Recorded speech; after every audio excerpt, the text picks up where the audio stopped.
Hello everyone and welcome back to our channel. आज हम एक बहुत ही फैसिनेटिंग टॉपिक एक्सप्लोर करेंगे, कैसे हमारे एंसेस्टर्स के सबसिस्टेंस पैटर्न्स बदले और उसके साथ साथ उनके फ्यूनररी प्रैक्टिसेस यानी डेथ रिचुअल्स और उनकी आर्ट भी इवॉल्व हुई। जैसे जैसे हंटिंग गैदरिंग से सेमी सेटल्ड लाइफ की तरफ शिफ्ट हुआ, वैसे ही ह्यूमंस ने अपने डेड को ट्रीट करने का तरीका बदला और अपनी क्रिएटिविटी एक्सप्रेस करने के नए नए तरीके निकाले।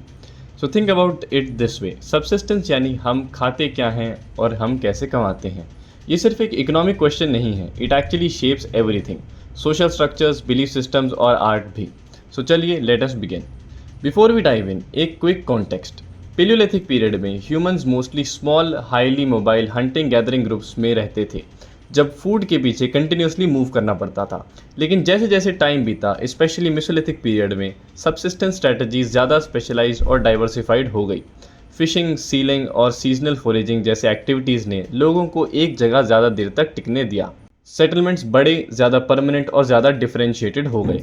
ये शिफ्ट मोबाइल हंटिंग से semi sedentary resource rich foraging की तरफ हमारे आज के टॉपिक की फाउंडेशन है, क्योंकि जब लाइफस्टाइल स्टेबल होता है तब कम्युनिटी भी बड़ी होती है और ज़्यादा ऑर्गेनाइज्ड बनती है, और वही चीज़ हमें फ्यूनररी प्रैक्टिसेस और आर्ट दोनों में क्लियरली दिखती है। सबसे पहले चलते हैं निएंडरथल्स की तरफ। ये हमारे क्लोजेस्ट एवोल्यूशनरी कजिन्स थे जो प्राइमरली यूरोप और एशिया में रहते थे। इंटरेस्टिंगली एविडेंस बताता है निएंडरथल्स अपने इंजर्ड और सिक लोगों का ख्याल रखते थे और कॉमनली अपने डेड को बैरी भी करते थे, ऑफन फूड, वेपन्स और इवन फ्लावर्स के साथ। इससे स्ट्रांगली सजेस्ट होता है कि उनके पास लाइफ आफ्टर डेथ जैसा कोई बिलीफ था।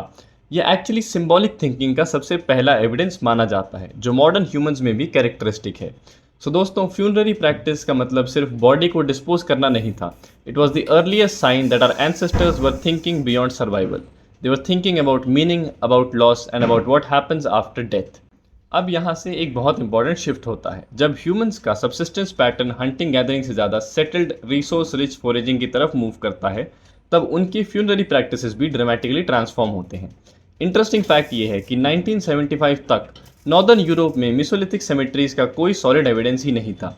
कुछ आइसोलेटेड ग्रेव्स मिले थे, लेकिन large scale burial grounds discover नहीं हुए थे until two major discoveries, Vedbaek in Denmark और Skateholm in southern Sweden. Vedbaek cemetery Vedbaek में नॉर्थ ईस्टर्न जीलैंड में 1975 में एक स्कूल की कंस्ट्रक्शन के दौरान एक मेसोलिथिक सेमेट्री अनकवर हुई। ये सेमेट्री अप्रोक्सीमेटली 6000 ईयर्स पुरानी है और इसमें कम से कम 22 इंडिविजुअल्स की ग्रेव हैं, दोनों जेंडर्स, अलग अलग एजेस के। अब ध्यान दीजिए कितनी डिटेल है इस साइट में। पाउडर्ड ओकर, एक डीप रेड मिनरल पिगमेंट, लोगों को अडॉर्न करने के लिए जो यूज़ होता था, इनकी ग्रेव्स में मिलता है। एल्डरली इंडिविजुअल्स के साथ रेड डियर एंटलर के रैक्स रखे जाते थे। मेल्स को फ्लिंट नाइफ्स के साथ बरी किया जाता था, जबकि फीमेल्स को ऑफन शेल और एनिमल टीथ की ज्वेलरी के साथ बरी किया जाता था। एक ग्रेव में तो एक न्यूबॉर्न इन्फेंट को स्वॉन के विंग पर उसकी माँ के पास बैरी किया गया था। माँ का सर एनिमल स्किन जैसी मटेरियल के कुशन पर था और बेबी के साथ एक फ्लिंट ब्लेड भी थी, जैसा सभी मेल्स के साथ होता था। और यहाँ कुछ ड्रामेटिक भी है। 3 इंडिविजुअल्स एक ही ग्रेव में साइमल्टेनियसली बैरी किए गए थे। एक एडल्ट मेल जिसका थ्रोट में एक लीथल बोन पॉइंट था, एक एडल्ट फीमेल और एक चाइल्ड। यह एविडेंस सजेस्ट करता है कि उनकी वायलेंट डेथ हुई थी, मतलब इंटर ग्रुप कॉन्फ्लिक्ट या वॉरफेयर भी मेसोलिथिक सोसाइटी का हिस्सा था। अब आते हैं स्केटहोम की तरफ, जो कि सदर्न स्वीडन में है। यहाँ कम से कम 3 सेमेट्रीज डिस्कवर हुई हैं एक ही फॉर्मर एस्चुअरी के अंदर, लेट मेसोलिथिक पीरियड की। स्केटहोम 1 में अकेले 57 ग्रेव्स थे, जिसमें 62 इंडिविजुअल्स थे, प्लस 8 डॉग ग्रेव्स भी थे।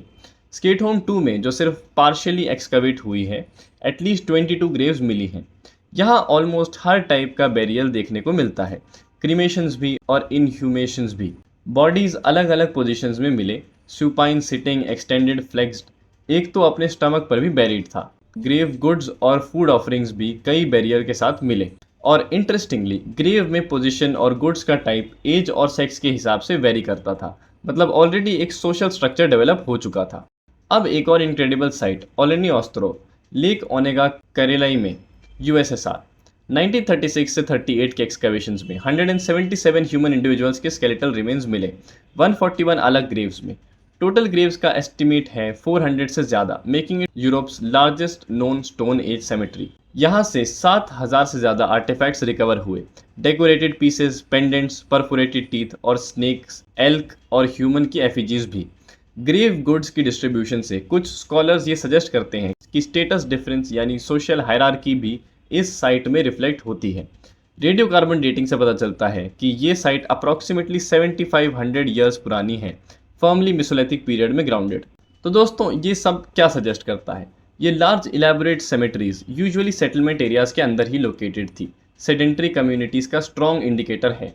जब सबसिस्टेंस पैटर्न चेंज हुआ, जब लोग एक जगह ज़्यादा देर तक रहने लगे, रिसोर्सेज प्रिडिक्टेबल हो गए, पॉपुलेशन डेंसिटी बढ़ी, तब डेथ को हैंडल करने का तरीका भी ज़्यादा इलेबोरेट, रिचुअलाइज्ड और सोशली मीनिंगफुल हो गया। सिंपल वर्ड्स में कहें तो जितना ज़्यादा स्टेबल और सेटल्ड लाइफ थी, उतना ज़्यादा कॉम्प्लेक्स फ्यूनररी बिहेवियर था। ये लिंक सबसिस्टेंस और मॉर्चुअरी प्रैक्टिसेस के बीच का जो है वो आर्कियोलॉजी का एक कोर इंसाइट है। अब बात करते हैं आर्ट की, जो फ्यूनररी प्रैक्टिसेस के साथ साथ ही इवॉल्व हुआ, क्योंकि दोनों ही सिंबॉलिक थिंकिंग का रिफ्लेक्शन है। चलिए चलते हैं थोड़ा पीछे, अपर पैलियोलिथिक पीरियड में। क्रो-मैग्नॉन्स जो मॉडर्न होमोसेपियंस थे, जिन्होंने निएंडरथॉल्स को रिप्लेस किया, इन्होंने यूरोप में कुछ इलेबोरेट और ब्यूटीफुल केव पेंटिंग्स बनाई। एक रिमार्केबल एग्जाम्पल 1995 में फ्रांस के वेलों-पॉन्ट-डे-आर्क के पास डिस्कवर हुआ, जिसमें राइनोसेरसेस जैसे एनिमल्स डिपिक्ट किए गए हैं। ये केव आर्ट सिर्फ डेकोरेशन नहीं थी, इसमें हंटिंग सीन्स, एनिमल्स और सिंबॉलिक इमेजेस थे, जो सजेस्ट करता है कि ये लोग अपने एक्सपीरियंसेस, बिलीव्स और शायद स्पिरिचुअल प्रैक्टिसेस को विजुअली एक्सप्रेस कर रहे थे। अब यहाँ एक इंटरेस्टिंग एकेडमिक डिबेट है।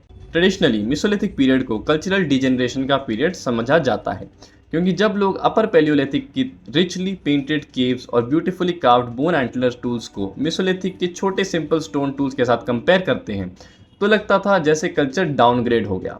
लेकिन ये कंपैरिजन ही गलत था। डिफरेंट रीजन्स में डिफरेंट मटेरियल्स प्रिजर्व होते हैं। नदर्न यूरोप में जहाँ कंडीशंस बेटर प्रिजर्व करती हैं, हमें मेसोलिथिक आर्ट के बहुत अच्छे एग्जाम्पल्स मिलते हैं।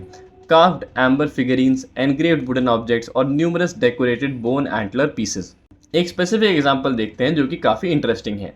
नॉर्दर्न यूरोप के एक मेसोलिथिक साइट से कनू पैडल्स मिले, ऐश वुड से बने हार्ट शेप्ड ब्लेड्स के साथ। एक पैडल पर एक कर्विलिनियर सिमेट्रिकल डिज़ाइन कार्व किया गया था और ब्राउन कलरिंग मटेरियल से फिल किया गया था। ये यूरोप में वुडन ऑब्जेक्ट की डेकोरेशन का फर्स्ट एविडेंस था। सोचो, एक सिंपल एवरीडे टूल जो पैडलिंग के लिए यूज होता है, उसमें भी लोग अपनी एस्थेटिक सेंस एक्सप्रेस कर रहे थे। ये बताता है कि आर्ट सिर्फ स्पेशल रिचुअल ऑब्जेक्ट्स तक लिमिटेड नहीं थी, it was woven into everyday life. Scholars अब पैलियोलिथिक आर्ट और पोर्टेबल आर्ट को नए फ्रेमवर्क से देखते हैं। Cave paintings, engravings, carved bone antler, Ivory objects और इवन शेल और टीथ से बने ऑर्नामेंट्स, ये सब एक वाइडर सिंबॉलिक सिस्टम का हिस्सा थे।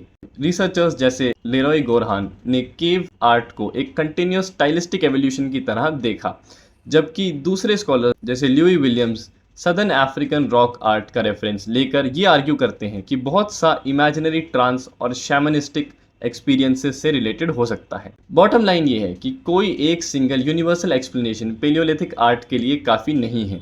रीजनल और टेम्पोरल डाइवर्सिटी को समझना ज़रूरी है, चाहे वो ओलिनाई ऑस्ट्रोव की एनिमल एफिजीज हों या वीडबैक की ओकर डेकोरेटेड ग्रेव्स। आर्ट और रिचुअल प्रैक्टिकली एक दूसरे से सेपरेट नहीं किए जा सकते। दोनों ही एक ही सिंबॉलिक माइंड की एक्सप्रेशन है, जो अपने सराउंडिंग्स को मीनिंग देना चाहता है, चाहे वो डेथ हो या डेली लाइफ की कोई चीज़। तो दोस्तों, जैसे जैसे ह्यूमंस के सबसिस्टेंस पैटर्न हंटिंग से सेडेंटरी फोरेजिंग की तरफ शिफ्ट हुए, वैसे ही उनके फ्यूनररी प्रैक्टिसेस सिंपल बेरियल से इलेबोरेट सेमेट्रीज में बदल गए। वीडबैक, स्केट होम और ओलिनॉय ऑस्ट्रोव जैसे साइट्स इसको परफेक्टली डेमोन्स्ट्रेट करते हैं। और साथ ही आर्ट भी केव पेंटिंग से लेकर एनग्रेव्ड एवरीडे ऑब्जेक्ट्स तक ह्यूमंस की सिंबॉलिक और इमोशनल वर्ल्ड को रिफ्लेक्ट करता है।